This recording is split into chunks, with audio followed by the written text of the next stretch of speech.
Vihar, the worst hit, we get you the pollution meter.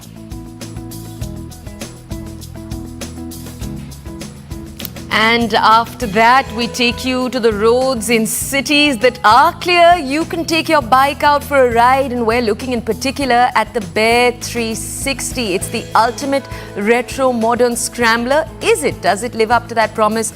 We're going to take a look at the new offering that is coming out. It's put to the test. We're going to be riding it into the wild. And of course, Overdrive is going to be bringing you its verdict.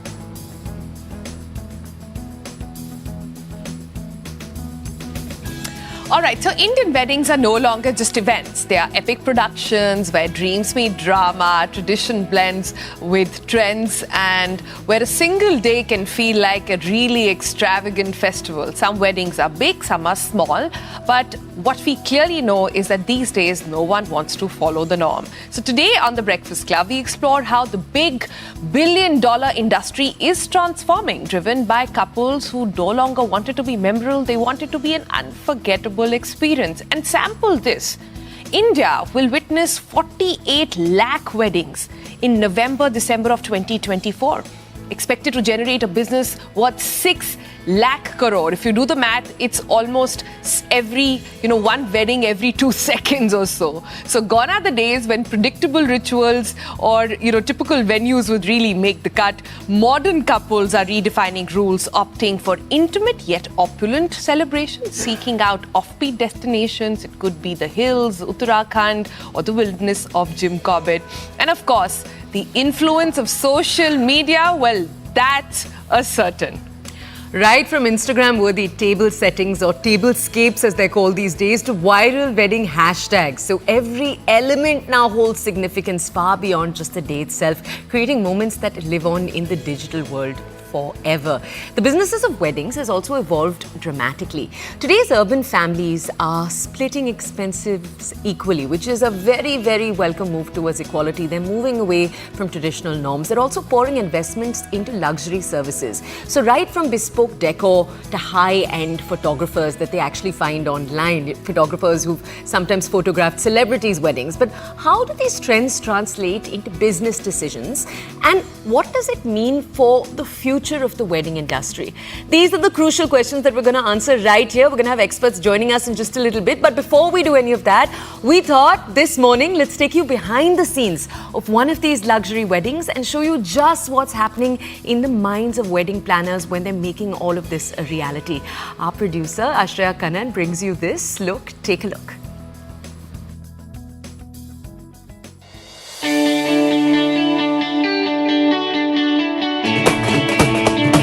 Country where marriage is a billion-dollar industry, where love meets luxury and emotions run high. Welcome to the world of Indian weddings. With the wedding season in full swing, it's all about the glitz, glamour and grand celebrations.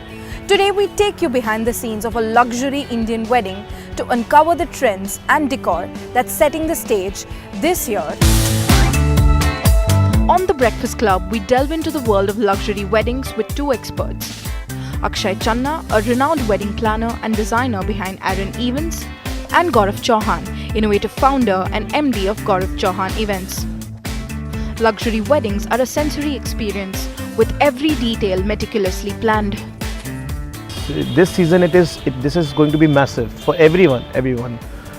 People are, bringing in new concepts. The clients have, amazing vision to, portray. It is all architectural now. Yeah. So it is not limited till flowers. Maybe, people are using nice aesthetics, nice details, nice architectural backdrops. We give a lot of time. We spend a lot of time with a couple, understanding their vision, their values, their traditions. See, for me, Rani Pink and Burnt Orange is something which is escaping us up and high. This is something which is very close to my heart. From architectural backdrops to unique details, luxury weddings are all about creating an unforgettable experience. So we at Arion Events make sure that we deliver. So designing is one. Execution is second, which is, I think, a most important part. So we at Arion Events, we focus, our core value is giving finishing, delivering more than what we commit, and nice details. It's a growing industry. After COVID, it has shot up. It will go more up. It has a very bright future, but this is very hardworking. It looks glamorous. We also spoke to Gaurav Chauhan, a trailblazer in the Indian wedding industry. As one of the pioneers of luxury wedding planning, Gaurav was instrumental in shaping the landscape with his work at Shaadi Online. Today, as founder and MD of Gaurav Chauhan Events, he's renowned for crafting extraordinary weddings and events that leave a lasting impression. My heart and mind was always behind the stage. When I was coordinating with the agencies and their representatives, something related to my passion, it switched. Then I probably contacted a few of my friends, and one of my friends was working with Shaadi Online. So Shaadi Online is one of the premium wedding planning company who brought this concept in 2000. Corporate event and a wedding event is only differentiated with one emotion, and that is the entire family has some expectation and some emotions going along with the bride and the groom of the family. So emotion is the only paraphrase that we can talk about that differentiates between corporate and wedding. What makes a wedding truly special is tapping into the emotions of the family members. In Marwaris, Jains, there is a ritual called Mama Fera. So where when the 7 Feras are about to happen, in middle of the Feras, like probably 3rd or 4th Fera, the mama has to throw some petals on the bride, and bride has to tap or dodge them with a dhal, a shield. And that shield has to be obviously decorated, and it has to be ritually, visually appealing as far as the decor is there. So these are little untapped emotions which probably usually wedding planners miss out on, or they don't pay that much of heed, because this is probably not a revenue generating aspect, or we can call big artists, you can call Sonu Nigam, you can call Basha in your events, but decorating a shield, which is hardly a 1500 2000 cost, and arranging that Mama Fera moment to basically tap Mama's emotion. And obviously this thing comes with a pre-briefing and talk and interviewing Mama specifically, that how he would like to do this. Several wedding planners believe people are spending more, especially post the pandemic. So pre-pandemic was the time when people used to, whatever they have saved in life, or whatever they've saved for wedding, they used to spend 70 or 80% of it, and rest of the money is used to invest somewhere else. But now post-pandemic, the families, the high-profile weddings or high-profile families that we are catering to, they're just spending like anything, because they don't know what future holds for the entire humanity, first of all. And then if they want to spend probably 100% of the budget, now they are spending 125% of the budget. I guess 3D projections is very much in nowadays, so with the help of AI. But yes, 3D projections are always there. That has been done and dusted in Udaipur and big weddings. But now they have come to normal weddings as well. Right. So that is that is the thing that I am seeing trending in next year or next couple of seasons. Preserving traditional values is also a key aspect of luxury wedding planning. To sustain and thrive through is the main key to success. So just hang in there, just be patient. Things will come, and it's not a 1 year or 1.5 year thing. In the world of Indian weddings, it's not just about the big day, it's about the emotions, traditions, and the love that make it unforgettable. As the celebration unfolds, it's clear that the heart of every Indian wedding lies in the details. From carefully crafted decor to personalized touches that reflect the couple's journey. It's not just about creating a day, it's about crafting memories that will last a lifetime. With video journalist Vikas Rawat, this is Ashreya Kannan for CNN News 18.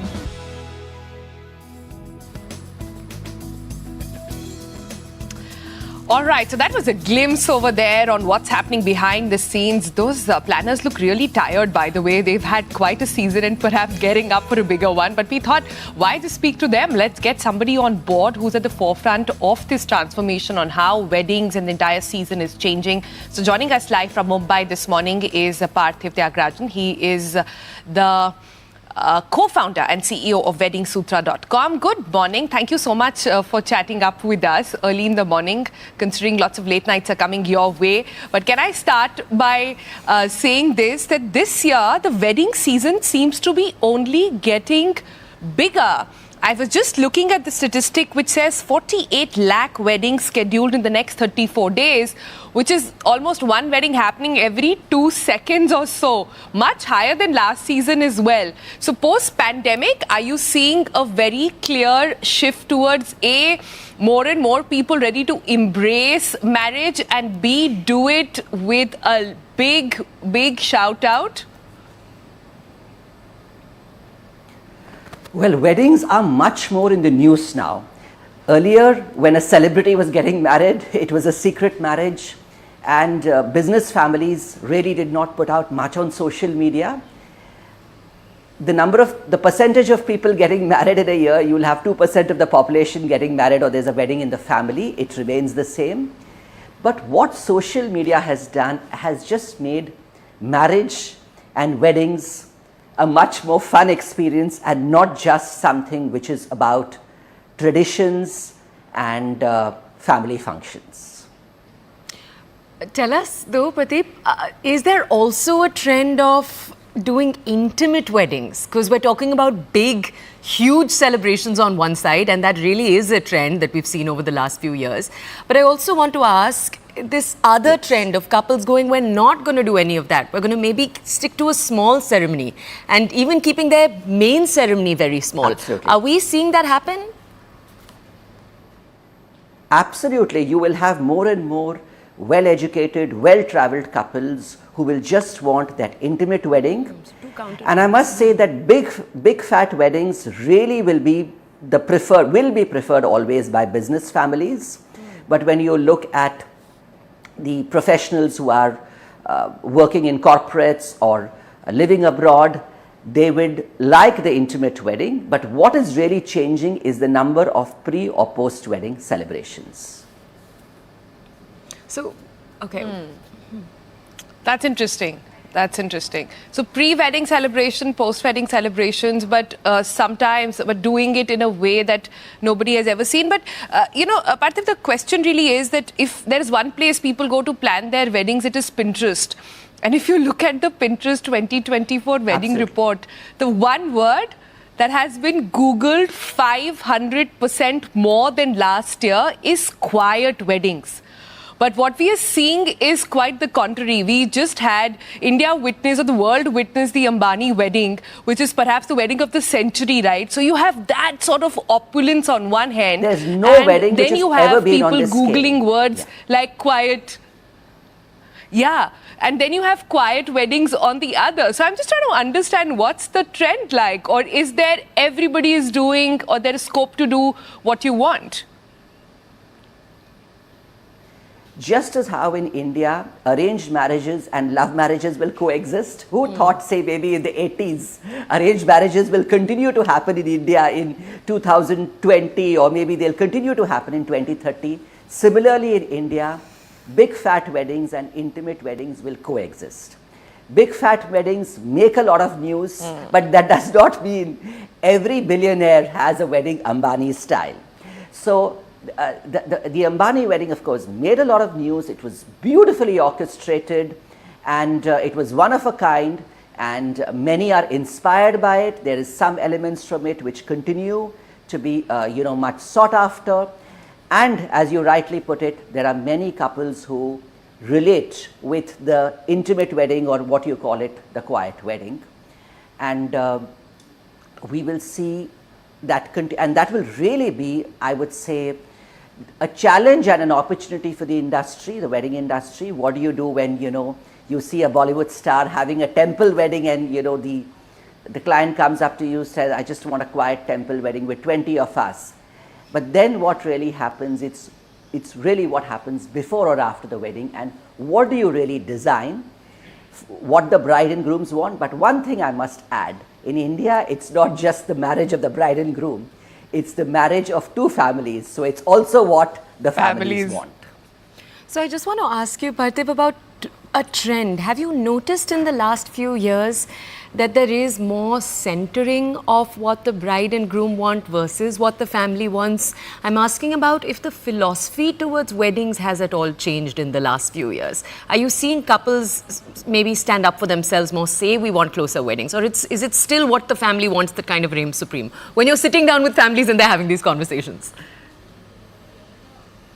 Well, the interesting part is in India, as far as I know, almost 80 to 90% of the weddings, I'm not talking about what happens in rural India or in lower middle class families, but if you look at the upper middle class or the very well-heeled families, it's parents who pay for the wedding. And as long as parents are paying for the wedding, it's good news for the wedding planners and vendors.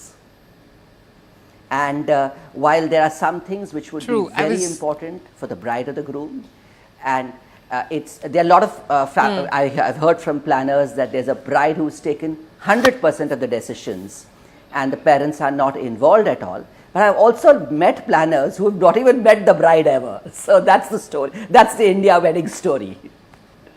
Wow, okay. Yeah, there's so many Indias in one, right? There's no one definitive answer there. But if I could answer And Toya's there's nothing question, it like would be one it all Indian depends wedding. on who's paying the bill.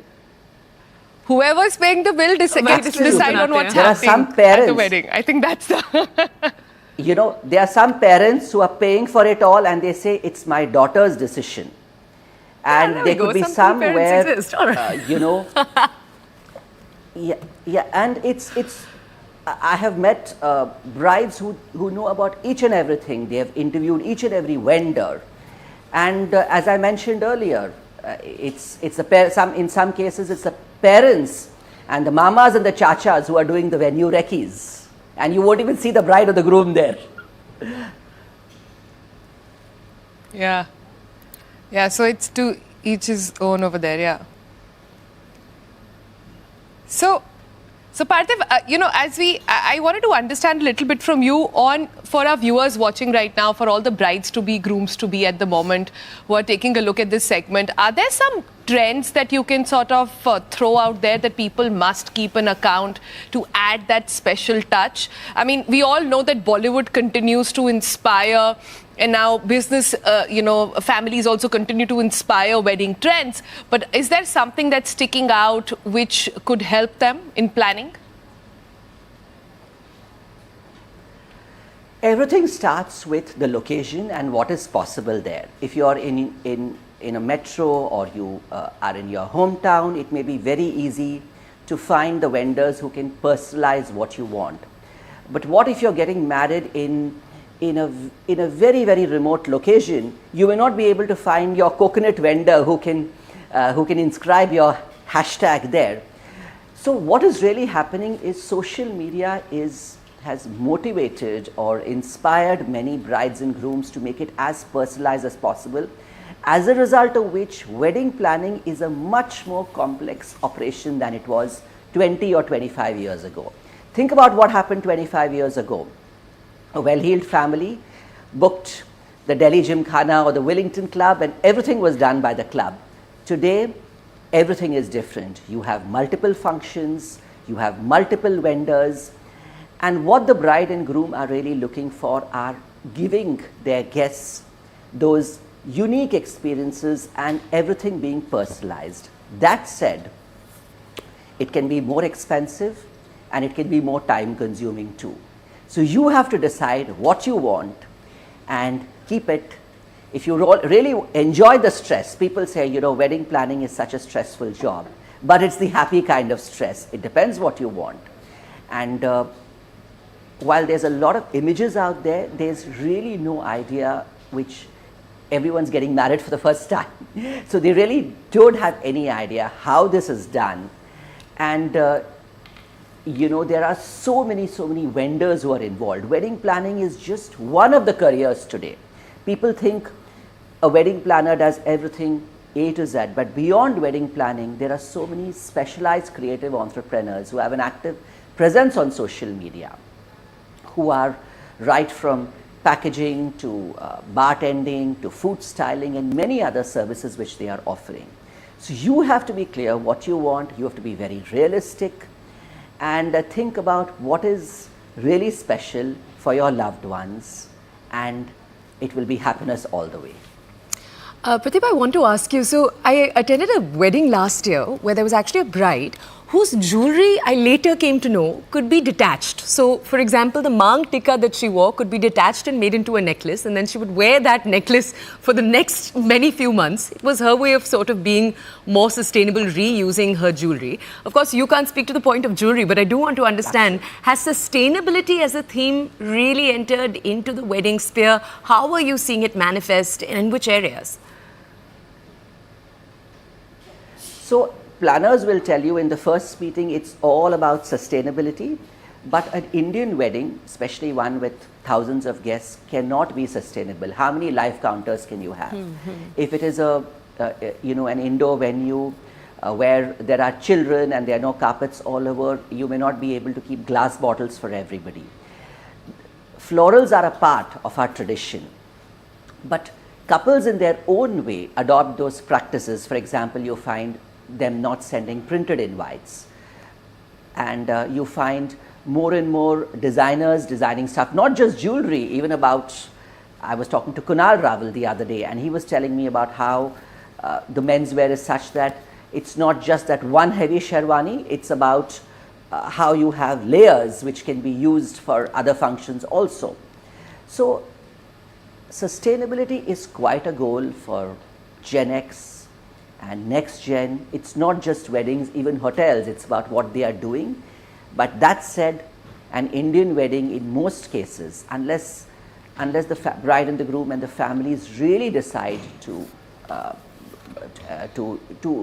give up a lot of stuff and go through that extra cost and maybe inconvenience to say this is going to be 100% sustainable wedding, it is not always easy or practical for all.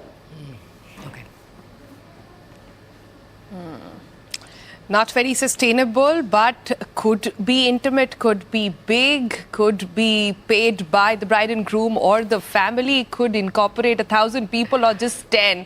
Really, there is no end to how the variety of weddings that are happening in India, and we are clearly becoming the destination for that. Thank you, Bharati, for joining us this morning with your perspective. With that, we'll give you a breather to go and sort of dream and think about what your dream wedding could be all about. I've had mine. Toya can sort of think about it and we can give her some notes later. But does Toya want to get married? I love it today. That's even becoming a conversation. Okay, let's head into a quick break. After the break, we look at something entirely different. We're taking a look at cyber safety. We're going to tell you how you can stay safe, stay informed, and stay ahead of scammers. Know the signs, avoid the traps, and secure your digital footprint. Cyber awareness is your best defense, and we're going to give you a checklist. We'll see you in just a few minutes.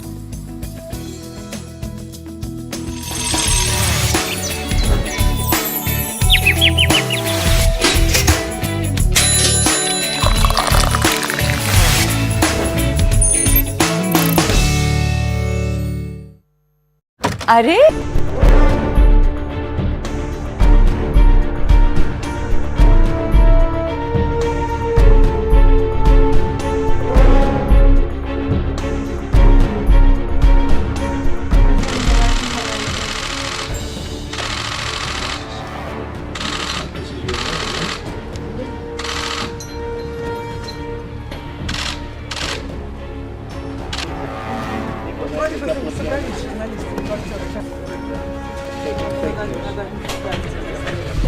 You don't have a problem in Russia. We have, you don't have. You might have. You still have. Hello, everybody.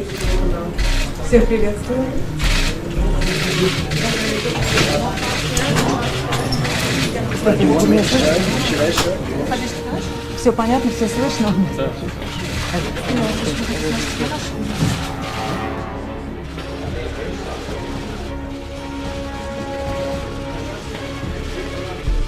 Like the Academy Awards. Used to be.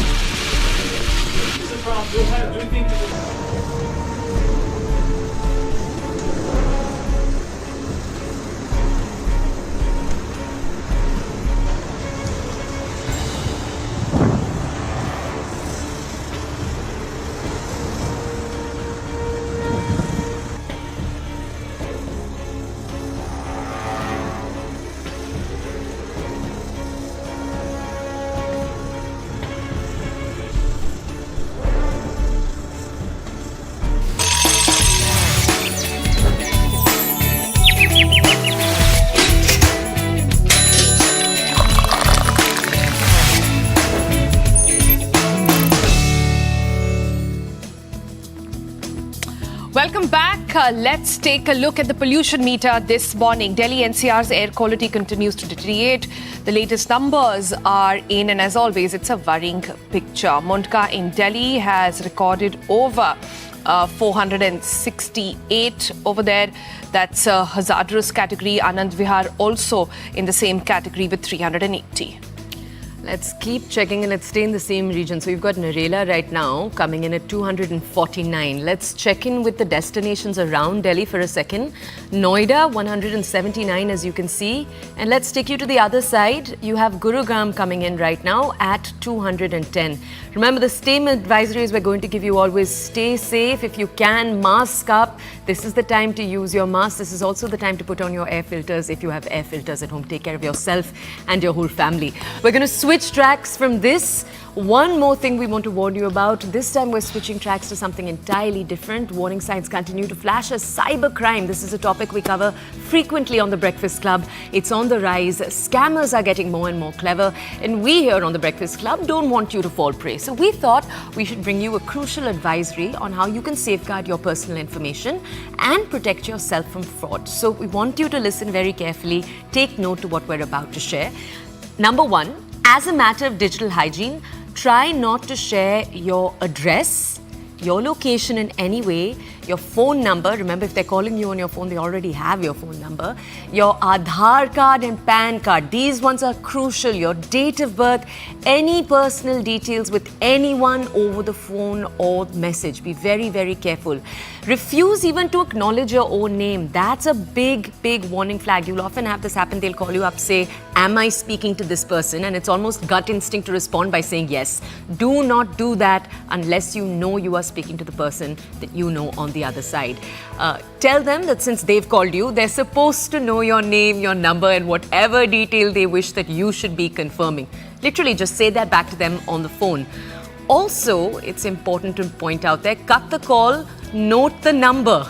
As we said, don't confirm anything, disconnect and just block that number entirely.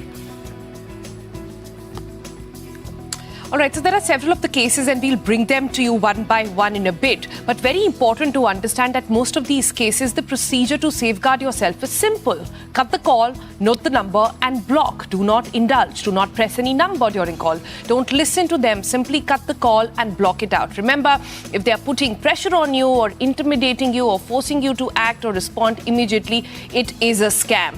And cyber fraudsters are coming out with different modus operandis these days to trap and fleece you as well. One of the practical solutions is to not use a smartphone if you have, the capacity to do that for any bank-related transactions issued, and instead old keypad kind as well. In spite of all the things that we've mentioned, remember, the local crime police has to be informed. Do not hesitate in letting them know about what's happening. But we told you about all of these. Let's bring out a list of the most popular kind of scams that are happening in India.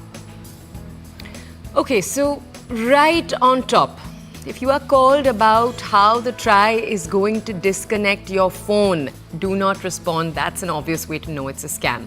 Number two, if you're called by FedEx about a package, you're asked to press 1 or whatever, do not respond. That can also be a kind of scam. If a police officer calls you, that's a big one we're seeing these days, and talks to you about your Aadhaar, do not respond. That is a scam. And if they tell you that you are under digital arrest, Breakfast Club family members, we've talked about this a lot. We've talked about cyber arrests. that is a scam. If there's a police person video calling you saying you're under digital arrest, do not respond to that.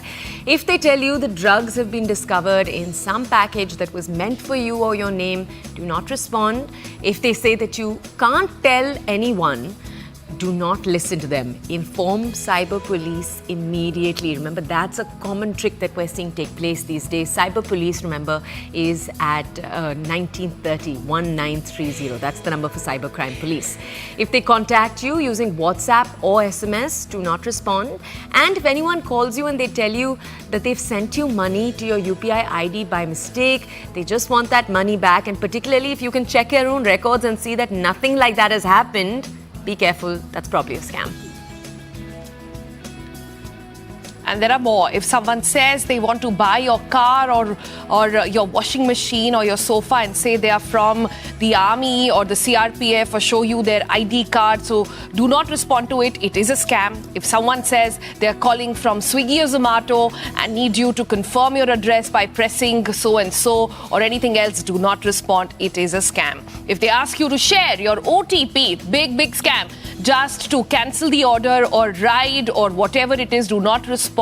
In any case, do not share your OTP with anyone over the phone. Never answer a call on video mode directly if you don't know that person already. If confused, simply switch off your phone and block that number. Never press any link written in blue. So that's an important one. And even if you get a notice from the highest police, CBI, ED department, do verify that online. A lot of fakes doing the rounds. Always check if such letters are from the authorized government portals or not. So those are just some of the many scams that are doing the rounds. This is an advisory that we are putting out for all our TBC viewers to stay alert and ensure you don't fall for these scams. Okay, after that, we hope you've taken All right, note. with that, we're going to slip into a break. Yeah. And let's just tell our audiences what they're looking at on the other side. And if you watched Call Me Bae and if you were a fan of it, we have someone very special for you. Niharika Lyra Dutt is joining us here for some candid confessions on the Tamara effect. She played the journalist Tamara. Remember, her character was quite competitive with Ananya's character on the show. So we'll talk all about what it's like to be with the cast, what the experience has been like, and more interestingly, what's going to happen in the second season. Maybe a little teaser coming up. We'll see you on the other side.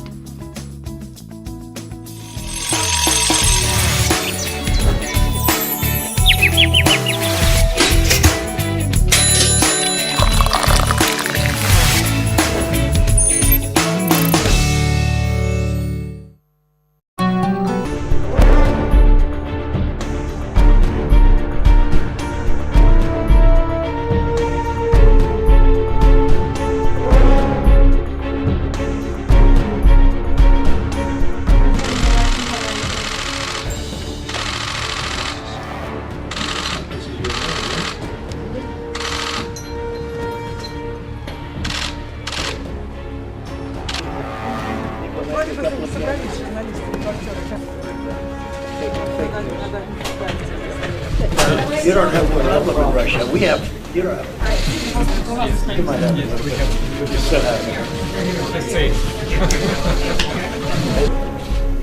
Hello, everybody.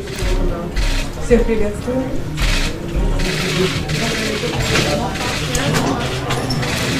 You want me to start? Should I start? Все понятно, все слышно?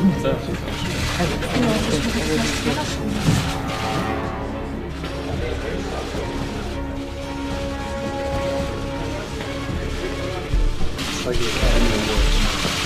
Used to be.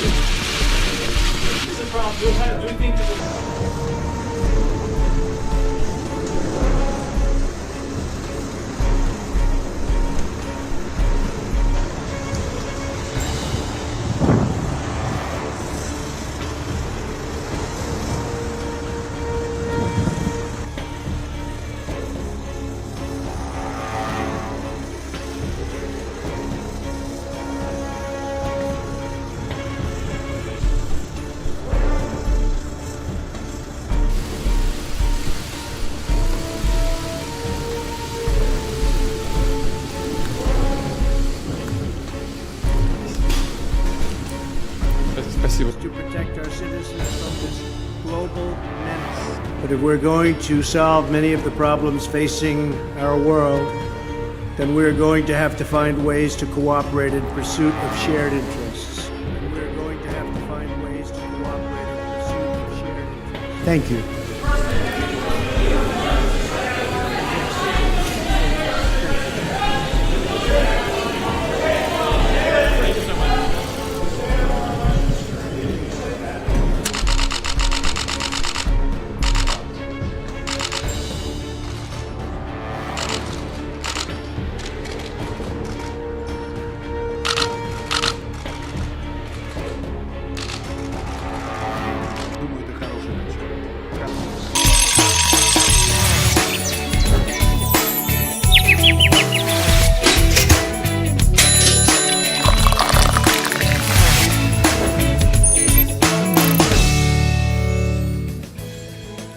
Welcome back to the Breakfast Club, and it's time on the program where we bring you a person of interest.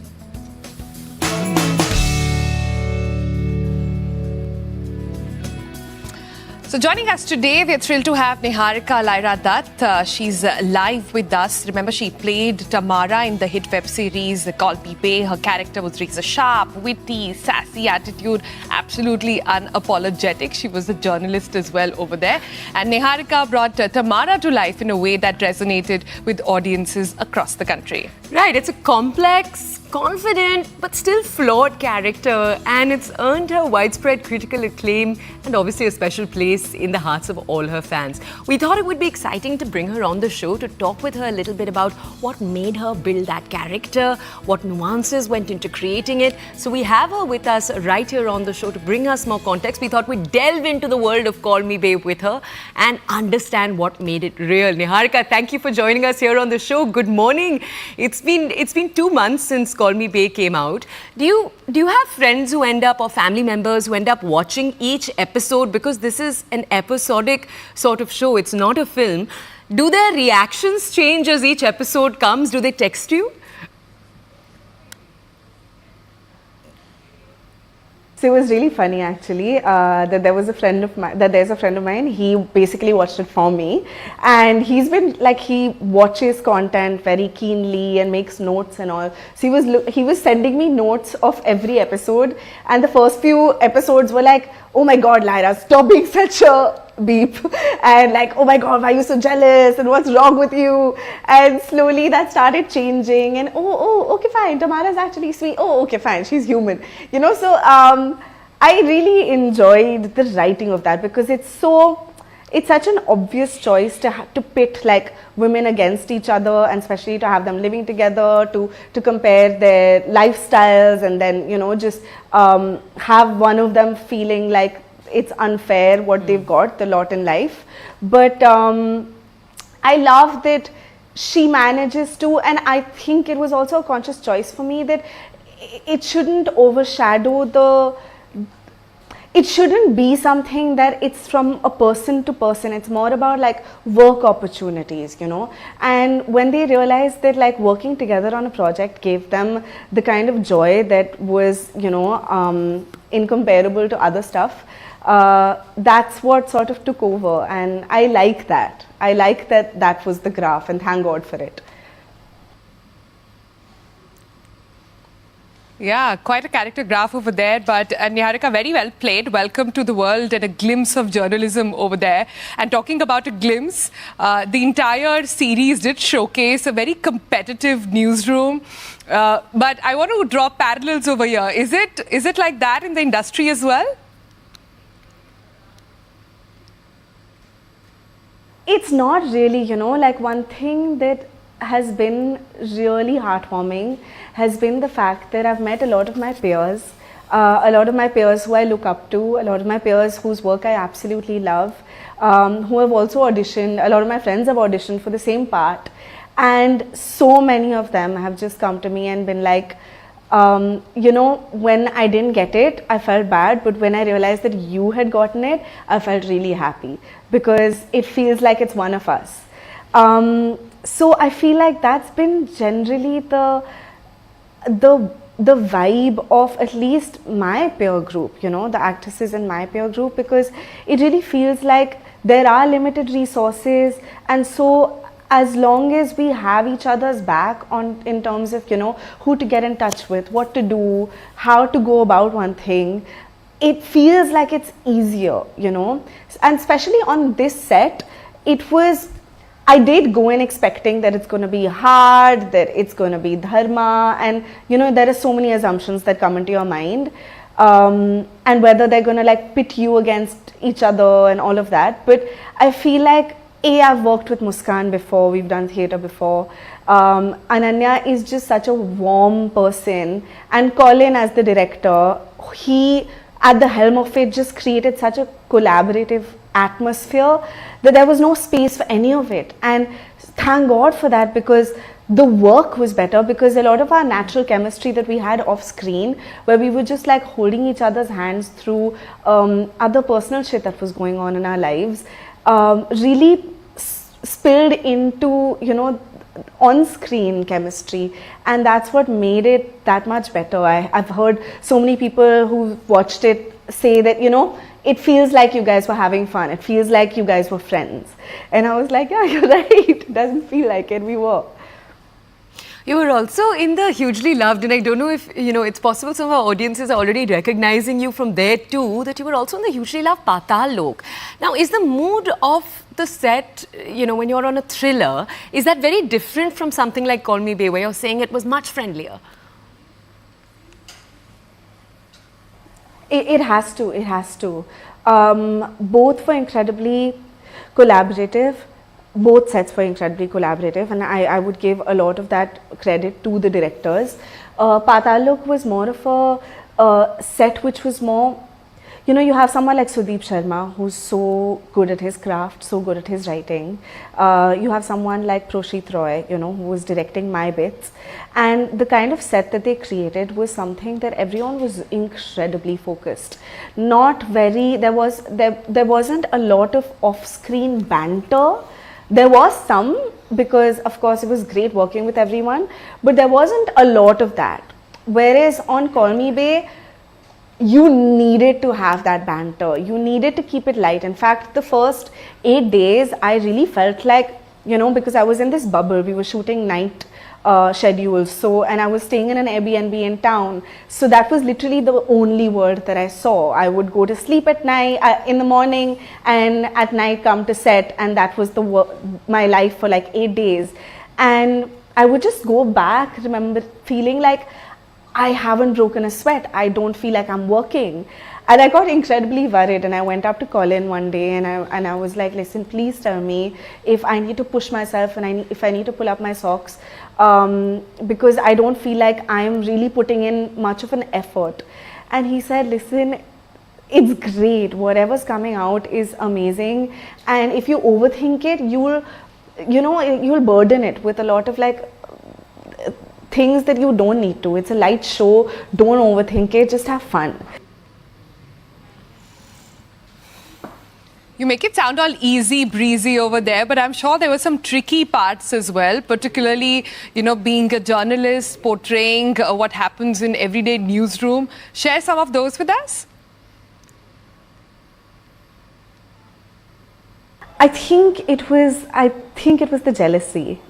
I know a lot of actors say that, you know, you mustn't judge your characters, and I do generally feel like whenever I'm prepping for a character, what ends up happening is I'm so aware of the similarities between me and my character and the differences that somewhere subconsciously I try and blur those differences as much as possible. What I mean by saying that is I try and look at the world through their perspective.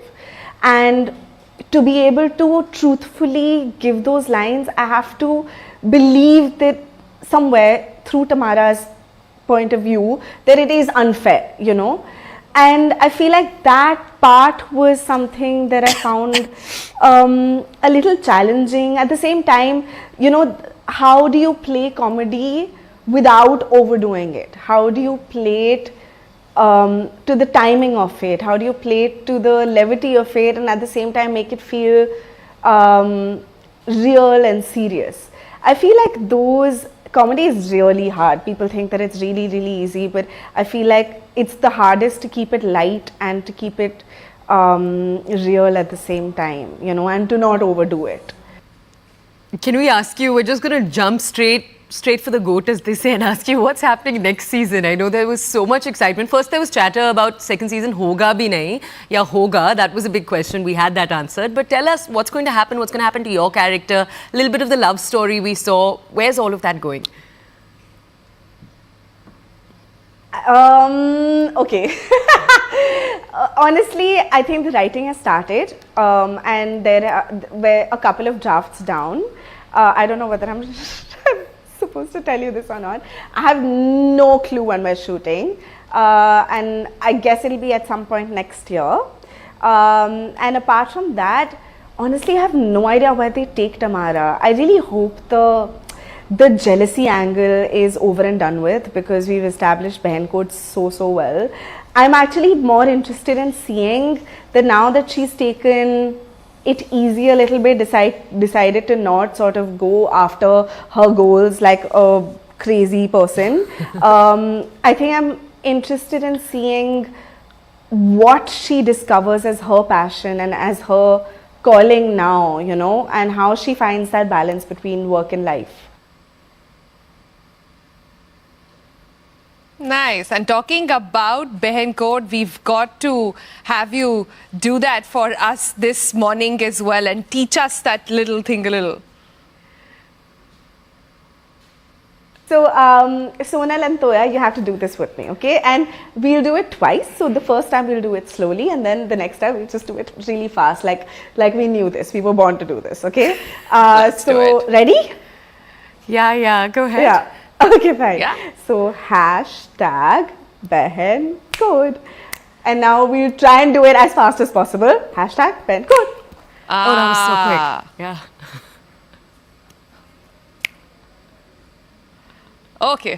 Okay. It just happened. We did it, right? We did it, no? We managed to do it. We'll keep doing it. Okay, we'll do some... We'll do some practice after this. We got to thank Niharika for the moment. Thank you so much for joining us this morning on TBC. Good luck with season 2. Can't wait to watch more. All right, shifting gears now to the world of motorcycles. Overdrive has been testing the latest offering from Royal Enfield, the Bear 650.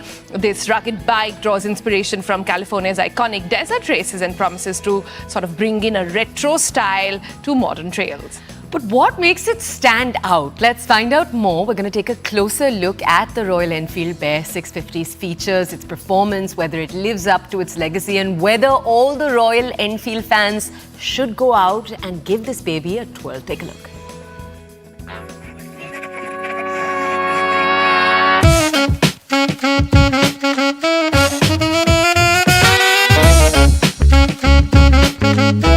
As the winter months set in, Royal Enfield invited us to California for a taste of their 5th, or should I say 6th, creation of the 650 platform. So we are in the United States, California to be specific. Now this region has a place called the Big Bear. I don't know if you've heard of it, but Big Bear is known for its arid landscapes, towering pines, the spirit of adventure, and even desert racing. So I think it's the perfect setting to try out Royal Enfield's new beast, the Bear 650. In fact, we are going to be riding it in its natural habitat. And because it has all the bear necessities for an adventure motorcycle, let's see if this bear can roam around wildly and even attack those winding roads. California, incidentally, has been chosen as the debut spot for 4 out of these 5 650 launches already, thanks to its sunny skies, scenic roads, and let's be honest, a history closely tied to the Royal Enfield legacy. This latest offering taps right into that heritage. Just outside Los Angeles lies Big Bear, known for its sprawling lake, but more importantly, the Big Bear Run desert races of the 60s, a true motorcycling haven of sorts. We even had the pleasure of hearing all about it firsthand from an old-timer, Eddie Mulders.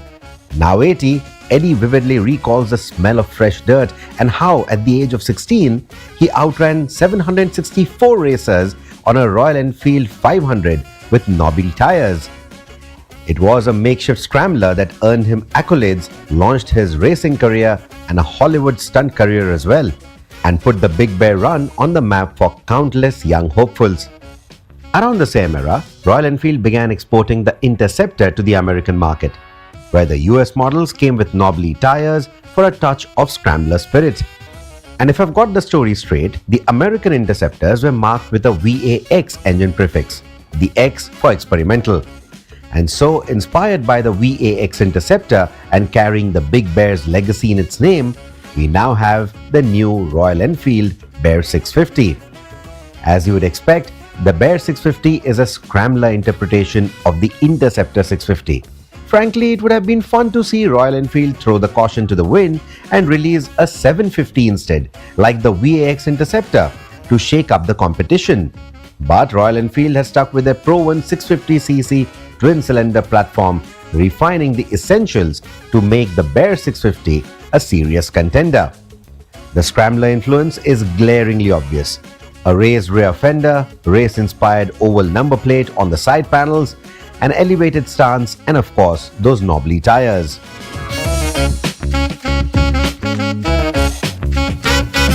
So I think the styling is pretty spot on. I really like how they have done this plate. Now this plate cannot be removed, and if I have to go nitpicking, well, if your pillion is going to wear big riding boots, which ideally they should, in that case, this thing gets scratched very easily. Happened to a few of us during the ride. So that is one nitpicking that I'm going to do. But apart from that, I think if you're going to be riding solo with your bag on the back, I think it's just going to complete the look. It just looks brilliant. And for the first time, I actually don't have a favorite color amongst everything that is on offer, because everything just looks good. Everything has something that is pulling me towards it. But if I had to choose, it would be the 249 because of the history that it brings to the table. 249 was Eddie's number when he won on a Royal Enfield for the first time at the Big Bear Desert Races, and as a homage to that, Royal Enfield is now putting that on a special edition top of the line Bear 650, and I think they have done that really well. Apart from the number, what I also like is the painted chassis. That looks really nice. It has a hint of the Royal Enfield trials that they did a little while back, but this one looks a lot fuller with that bigger exhaust and that bigger engine. Now, continuing with the design bits, what differentiates this from the Interceptor is, of course, the scrambler intent, and that shows off in the design as well. What you get are those knobby tires, 19-inch front, 17-inch rear. You also get a higher ground clearance, and that also has a bearing on the kind of stance that this motorcycle has. It looks slightly better in the black color because you also get those golden forks, so it just makes it look a little beefy. But in every other color as well, it looks either sporty or very scramblery, off-roady. It's got everything going for it.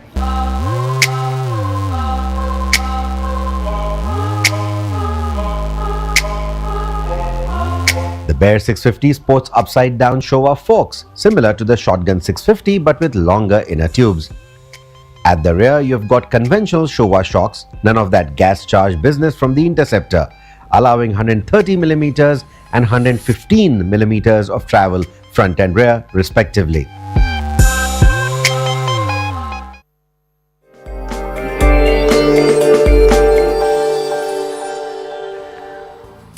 We take you now to a special section on financial markets. It's powered by Money Control Pro, Money Control's premium destination for investing and business insights. Let's take a look first at markets. All right, first we're taking a look at GIFT Nifty trends that are indicated a muted opening for the Indian stock market. US stock indices are extending gains. They're closing higher. There is continued optimism post-Fed rate cuts. Asian stock markets were mixed in morning trade. This is amid post-US election optimism that very much continues. And gold prices are edging higher, but they remain under pressure on a firm US dollar. Let's look at the sector in focus this morning. India's leading paint companies. Q2 performance disappointed investors, subdued consumer sentiment, and extended monsoon and several flood events affected its sales growth. Now, margins shrank due to high raw material prices and an unfavorable product mix. The festive season hasn't started on a great note as well. It's the medium-term outlook that is painted in red. That's the question. And if you have that on your mind, you can log into Money Control Pro to find out more about what's in store for India's paint sectors and various other actionable insights on the markets. It's the premier destination for all the investing views and financial insights you will ever need, brought to you by Money Control.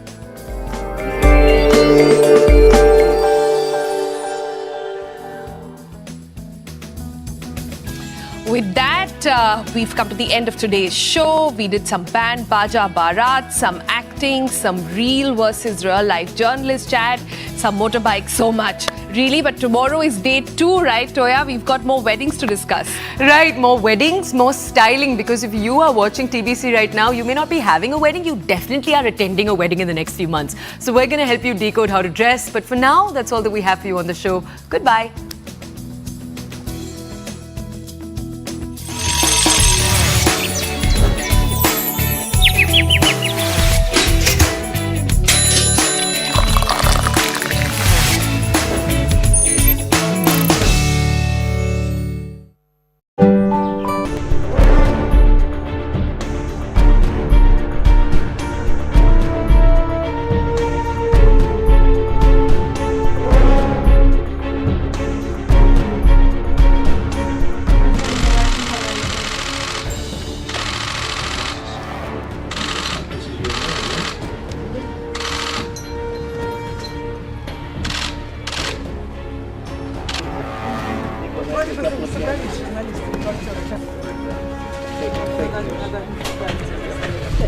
You don't have what I love in Russia. We have, you don't have. You might have a little bit. You still have it. Let's see. Hello, everybody. Всех приветствую.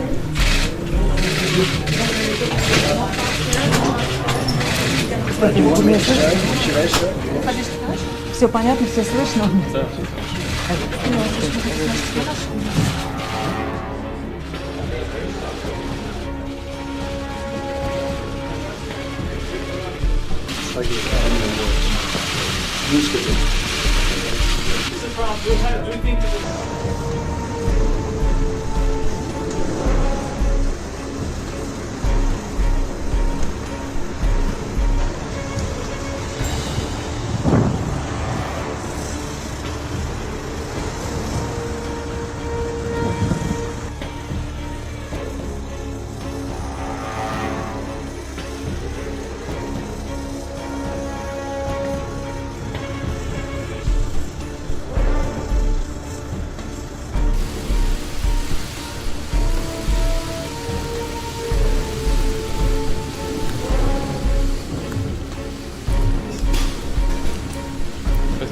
To protect our citizens from this global menace. But if we're going to solve many of the problems facing our world, then we're going to have to find ways to cooperate in pursuit of shared interests. And we're going to have to find ways to cooperate in pursuit of shared interests. Thank you.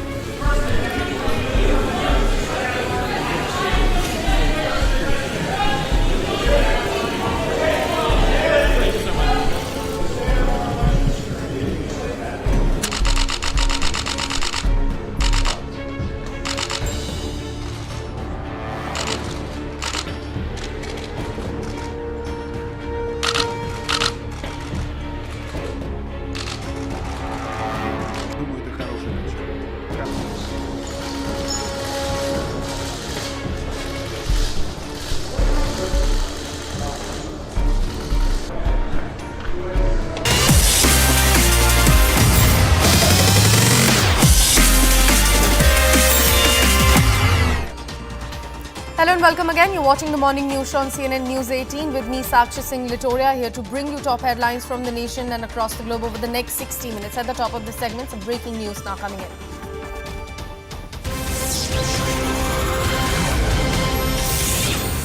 We're learning that ED is conducting raids in multiple locations in Jharkhand and West Bengal in connection with money laundering and Bangladeshi infiltration case. We have CNN News 18's Arunima joining us on the phone line early this morning. Arunima, very good morning to you.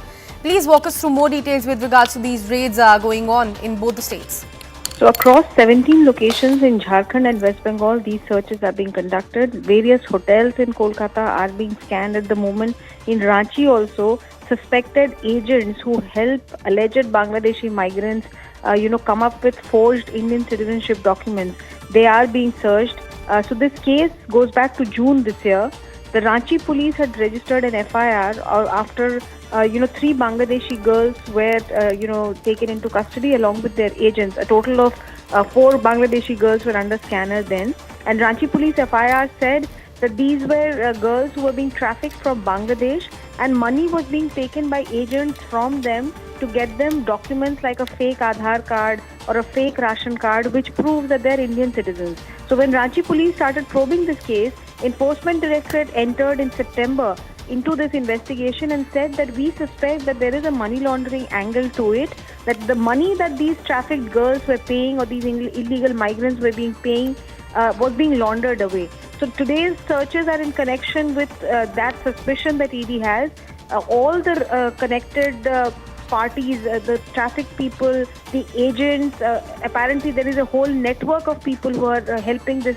They're all being searched. Politically, it is significant because Jharkhand is getting ready to vote, and one of the key issues for the BJP is illegal Bangladeshi migrants getting Indian citizenship, getting a right to vote, and Jharkhand government turning a blind eye because of its vote bank politics.